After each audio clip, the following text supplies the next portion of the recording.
Alright, I got a new video for you guys, showing you guys how to replace the battery on a Mercedes-Benz remote.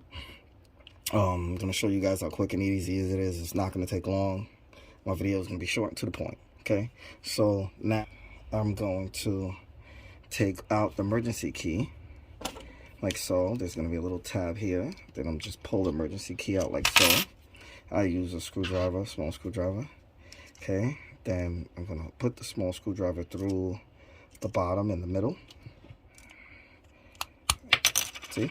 You push it in, and it comes up here, and it pops the tab out, and then the battery comes out.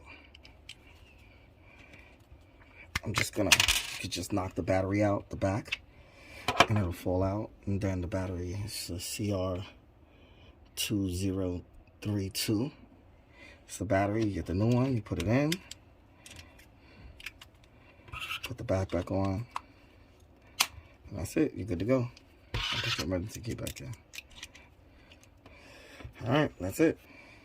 If you guys have any questions, feel free to ask them with the like, share, subscribe, and comment, and you're good to go. And your key will work. If you guys have any questions, don't forget to like, share, subscribe, and comment. Peace.